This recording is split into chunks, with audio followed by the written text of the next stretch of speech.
Standard 9, how is it going? Let's continue immediately with Julius Caesar from where we left off in the last module. We begin with the synopsis. This scene takes place outside Brutus's house. Portia cries out in terror as she seems to hear a great noise coming from the Capitol. But Lucius assures her that he hears nothing. They are joined by a soothsayer who is waiting for Caesar with a petition that shall beseech him to befriend himself. This increases Portia's fear. She almost loses her self-control, and a tense atmosphere is created just before the murder scene. The murder scene happens in Act 3, which you will be doing in Standard 10. So this is what is going to happen. Okay. So scene 4, Rome, outside Brutus's house. So that is where the scene is taking place. Portia, I prithee boy, run to the Senate house. Stay not to answer me, but get thee gone. Why dost thou stay? So now Portia is very agitated because we realize that she has come to know the secret that Brutus has kept. That means Brutus has told her about the plan of the conspiracy, and she is aware that they are planning to murder Caesar today. Okay, so she is very agitated and she is telling the boy, means Lucius, that run to the Senate house. Stay not to answer me. Get thee gone. Go fast. What are you staying for? Come on, go quickly. Lucius, to know my errand, madam. Means, what am I supposed to do? Portia, I would have thee there and here again, ere I can tell thee what thou should do there. Now she is so agitated, she doesn't even know what instructions to give Brutus, to give the boy, to give Lucius. And she tells him that I would rather have thee go there and come back before I am able to tell you what exactly I want you to do. So before I can tell you the errand. O Constancy, be strong upon my side. Set a huge mountain between my heart and my tongue. So now here we find that Shakespeare has used a figure of speech. He has used personification. Okay, so he has personified constancy. Constancy is an attribute, and that has been personified. And then she's talking to Constancy, and she's telling Constancy that be strong upon my side. Means, oh Constancy, stay with me, be strong with me. And set a huge mountain between my heart and my tongue. So put a huge mountain between my heart and tongue, so huge that my heart is not able to communicate with my tongue. So if my heart is not able to communicate with my tongue, then automatically what my heart knows, he will not communicate to my tongue, and my tongue will not blurt out the secret that Brutus has shared with me. So she is a very loyal wife. She is also a stoic, just like Brutus. So could you write down the meaning of these two lines, O Constancy, up to the word and tongue? Please write down. Constancy means firmness of mind. Constancy means firmness of mind, and Shakespeare has used the figure of speech personification over here, where constancy has been personified. Okay. Portia prays to Constancy. Portia prays to Constancy that she should have a strength of purpose. She should have the strength of purpose to keep her husband's secrets. To keep her husband's secrets. She tells Constancy to make it impossible for her to blurt out her husband's secrets. She tells Constancy to make it impossible for her to blurt out her husband's secrets by placing a mountain between her heart and tongue, so that they cannot communicate and her tongue will become harmless. Okay, that is the meaning of these lines. Second, now she continues. I have a man's mind, but a woman's might. How hard it is for women to keep counsel.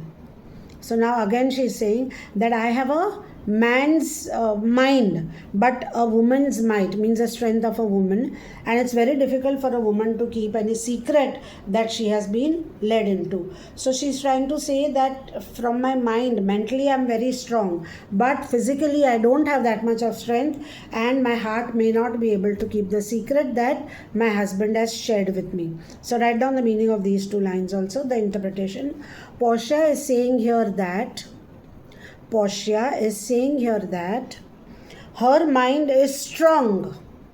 Her mind is strong like that of a man. Full stop. Portia is a stoic like Brutus and has a strong mind. However, in many other respects, she is weak like a woman and feels like letting out the secret which Brutus has confided in her. This is what we see in Portia. So that is the meaning of these two lines. Art thou here yet? She's telling him, you're still here. Madam, what should I do? Run to the capital and nothing else, and so return to you and nothing else.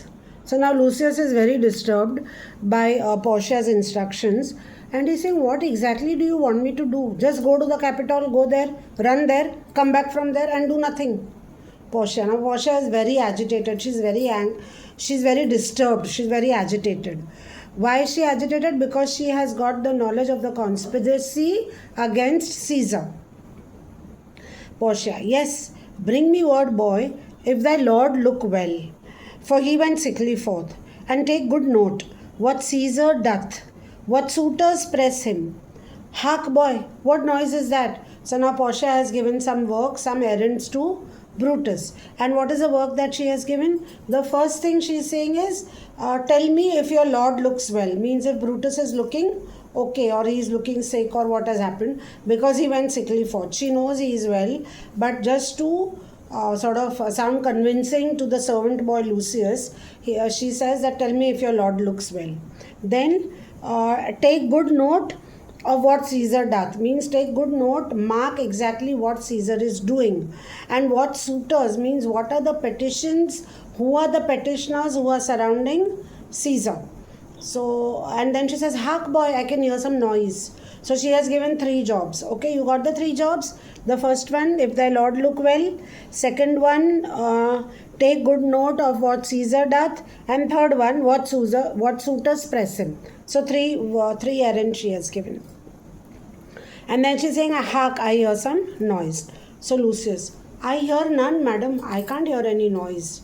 Portia, Prithee, listen well. I heard a bustling rumour like a fray.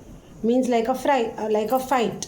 And the wind brings it from the capital. So she's saying, I heard a roaring noise. I heard lots of people talking and roaring as if there was a fight going on somewhere. And that noise comes to me, the wind brings it to me from the capital. Sooth, madam, I hear nothing. So he's saying, truly, madam, I can't hear a thing. Enter the soothsayer. Now, over here, the word sooth means truly, and the soothsayer is a different person. Okay, so don't confuse the two meanings. Okay, Portia, come hither, fellow. Which way hast thou been? So Portia saw the soothsayer and she's telling him, please come here. Which direction have you come from? Where have you come from? At my own house, good lady. What is it o'clock? About the 9th hour, lady. Means it's almost 9 o'clock. Is Caesar yet gone to the Capitol? Means has Caesar gone to the Capitol? Not yet. I go to take my stand to see him pass on to the Capitol. So he's saying he has still not reached the Capitol, and I am going there because I want to take my place so that I can see Caesar passing towards the Capitol. Thou hast some suit to Caesar, hast thou not? So means you have some petition for Caesar. So see, here we notice that Portia remembers what the soothsayer had earlier said, because the soothsayer had earlier in Act 1 predicted that Caesar should be where the Ides of March. So she remembers that. So she says that you have some petition for Caesar, isn't it? That I have, lady, if it will please Caesar to be so good to Caesar as to hear me. I do have a petition, and I hope Caesar listens to what I have to say. I shall beg him to befriend himself. Means I shall literally beseech Caesar. I shall beg him, please look after yourself. Okay. Why? Knowest thou any harm is intended towards him? So now Portia, see, her mind is colored with the knowledge of the conspiracy. So she sees everything through that lens only, and she is worried that somehow the soothsayer has also got a whiff of the conspiracy that has been planned against Caesar. So she is saying that, do you know that any harm is intended towards Caesar? So he answers, none that I know of. He's saying, I don't know of any such harm, but I fear that something could harm him. Something I fear may chance. So something could happen. Good morrow to you. So then he wishes her, and he says, good morrow to you. Here the street is narrow, means the street in front of Brutus's house is a narrow place, and he's saying the throng that follows Caesar, means the people who follow Caesar, the crowd, the throng that follows Caesar is a huge crowd. There are lots of senators, praetors, common suitors, means there are the common people who have common petitions for him. There are lots of magistrates over here with the crowd, and there are lots of senators. So the crowd that follows Caesar at his heels, means behind Caesar, is huge, and the street is narrow. So I don't want to stand here. I will move to another place. So good morrow to you. I give you good wishes, and I'm going to move along, because the crowd will throttle a feeble man. I don't want to stand in this crowd. I'll get me to a place more void. I'll go and stand somewhere where the place is more empty. And there speak to great Caesar as he comes along. So he's saying, there I'll stand where the place is more empty, and I'll speak to great Caesar as he comes along. Exit the soothsayer. Now Portia, I must go in. Go in means go inside her house. Me, how weak a thing the heart of a woman is. O Brutus, the heavens speed thee in thine enterprise. So now she's saying that the heart of a woman is so weak, and then she's praying as if to God and saying that, O Brutus, I hope that your enterprise succeeds. Means what you have planned gets success. The undertaking that you have planned is successful. Aside. Sure, the boy heard me. Now she's scared, because she suddenly realizes that Lucius is still standing here.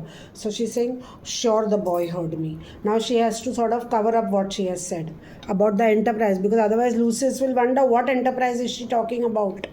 Okay. Brutus hath a suit, means hath a petition. So she's telling Lucius that Brutus has got a petition that Caesar will not grant. So she's saying that he has a petition which Caesar is not going to grant. Aside. Oh, I grow faint. Run, Lucius. Commend me to my lord. So now she's feeling like as if she's going to faint. And she's telling Lucius, she's giving him orders that go run to Brutus and give my love to Brutus. And say that I am merry. Tell him that I am happy. And come to me again. Means come back to me. Bring me word what he doth say to thee. Come back and tell me what is his reply. Okay, exeunt in different directions. So Portia goes inside the house, and Lucius goes towards the Capitol. Okay, so with that we come to an end of your portion for standard 9. And please, like I've always been telling you, understand Shakespearean language. The more you read your text, the better it will be for you, because then it will help you to quote the lines from the text. The more you write the actual lines, it will enrich your answers more, and the quality of your answers will increase in that manner. I will be doing a module with you as far as the question answer session of Act 2 is concerned. I've already done Act 1 with you. I will do Act 2 with you again for the first time, of course. I will do Act 2 with you. And I just wanted to tell you all one thing, that you should know, you should be aware that you will be appearing for the CISE board. This is the name of your board, CISCE. This is the name, this is the board for which you will be appearing for standard 9. ICSE is standard 10 and you will appear for ICSE with this board. Okay, please be aware of which board you are appearing for. And in your book, you all must be having this syllabus book. If you don't have a syllabus book, or if your school has not provided you one, please go to a bookshop and buy this book, because this book will give you in detail what exactly your syllabus for which subject is concerned. So if you want to know your syllabus in detail, please go and buy this book if you don't have one. If you will open this book, your syllabus book, and of course your the website for this is www.cisce.org. So you can find out things from there also. Okay, and if you open this book, which is for the year 2027, that is your 9th standard, you will be appearing in 9th standard for the year 2027, in the year 2027. So if you open page number 3 of this book, your syllabus book, page number 3, I think, yes, it is this page number 3, where they have given you the internal assessment. Okay, so you have the internal assessment on page number 3. If you go through that, you will come to know what is your suggested assignments. You all will be having 20 marks suggested assignment, and they will be based on the prescribed textbooks. Either you have to give a character analysis or a theme analysis. Then you have to give a cultural or historical relevance of the background. You can give a summary or a paraphrase depending on whether it's a poem or a lesson, a short story. Then appreciation of the literary qualities, identifying with a character, putting oneself in the place of a character in given circumstances, and explaining one's actions. Imagine alternative outcomes or endings in a literary piece and the effect on all which is concerned. You have to imagine the outcome, a different outcome than what the story has given you. Then you have to make a graphic representation of a scene, a story, or a poem. Now, in some of your poems or some of your Julius Caesar, when I was explaining it to you, I have given you a graph sort of a thing. So that is what we call as a graph, where everything is written in a diagrammatic form. That is called a graphic representation. And then of course you can record a diary. You have done recording a diary in English language, you would have been doing it. So please remember, these are your evaluation things which you can get for your internal assessment. Please buy this book if you don't have, so you have the complete syllabus in front of your eyes and you know what exactly what you are supposed to do, so that you are not suddenly taken by surprise. And all the bookstores will have this book, so you can go with this book. And remember that your board's name is CISE, and this is your logo. This is the logo of your board, and this is your board for which you will be appearing for standard 9, and ICSE is standard 10. Okay, for the same board. So here's wishing you all the best. Do study very hard, study well, remember to learn by heart, remember to read your textbook, children. I keep insisting that the textbook knowledge is very, very important. You must be able to quote, and you can quote only if you have done a lot of reading. So please keep rereading your text, and then the quote will be very easy for you. Whatever is left, I will be doing your poems and short stories and whatever is left. And see you again at my module for question answers on Act 2. So please do keep studying till then. Wishing you all a very good luck and work hard.